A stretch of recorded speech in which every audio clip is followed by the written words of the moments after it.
Welcome back. And millions of people around the world continue to mourn the late Pope Francis after the pontiff's death at 88 years of age. He was the first ever Latin American and Jesuit to be elected, changing the face of the Catholic Church forever. For more on this, we're joined by Father David Braithwaite from St Canice's parish in Sydney. Father David, good morning. And Good morning. thank you so much for giving us some time. It's such a busy time and a reflective period for you, of course. You visited Rome during Pope Francis's tenure and briefly had the opportunity to meet with him. What impression did he leave on you? I did. I used to be the director here in Australia for his prayer network. And so we were all called to Rome, and I was in a sort of a Congo line of priests to get a quick handshake and a chat. What I remember of that was he was polite and courteous, but I could see he wasn't that interested in talking to the priests. He was more interested in the people behind us, who were the people who'd turned up to see him, the grandmas, the kids. And as he was about to come and shake my hand in the line, there was this I don't know, 15-year-old boy shouting, you know, Papa Francesco behind me. And he put his fist out for a fist bump. Pope Francis, super fast for an old man, gave him a fist bump. Wow. Yeah. And I thought, oh, there we go. Well, yeah. And that speaks to the fact that he was the people's Pope. Yeah. Absolutely. He was adored. He really was. It was an incredible moment for Catholics, I think, the fact that he passed Easter Sunday their time, Easter Monday our time. I guess that significance isn't lost on believers of the Catholic faith. No, and if you believe the news reports today, he was hanging on and ignoring doctors' orders. He came out and gave his final words of blessing and hope for the world. He couldn't get many of them out, but he wanted to be present to those who his flock, chief shepherd.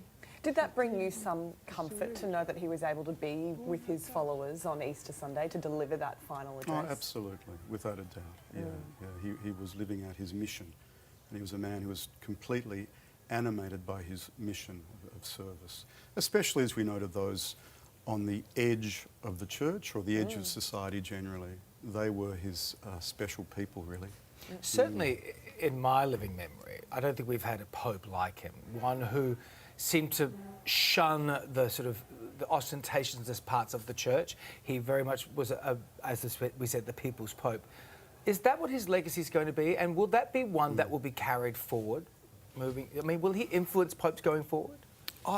Well, he's elected, I think, 100 of the group who are going to choose his successor in the conclave.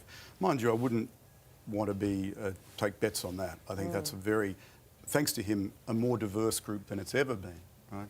From the four corners of the globe, he shocked the church by choosing people from Mongolia to be cardinals, East Timor, not just the major sees, as we say. So that'll be a very interesting conclave. Who knows what the Holy Spirit will do with them.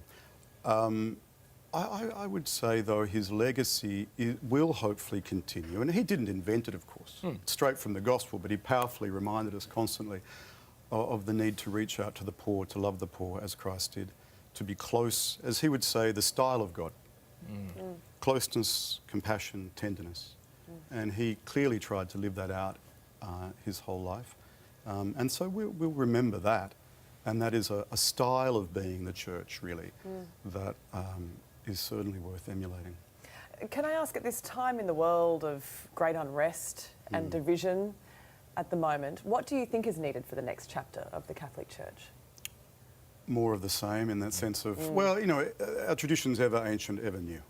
But how to apply that rich tradition in the present, creatively, innovatively, that's where that wonderful spirit that Francis had is we need that freedom to discern how to be Christ, his leaven in the world today.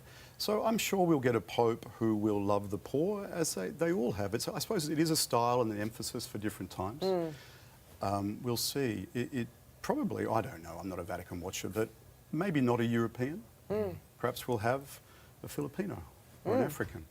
And that will be a wonderful reminder of the global south. That's right. And get out of the Anglosphere or even Western Europe, or North America's interesting kind of headspace, and see the world from the angle of of the poor, Interesting. those who don't make it into the news cycle. Well, you know what? We would love to talk to you as that conclave gets ever closer. So maybe we'll reach out to you again, Father David. But we do appreciate your time today. My pleasure, and Thank thank you you, and so happy much. birthday. Thank you, I appreciate it. Thank you so Thank much. you. See you soon. See you. Still to come.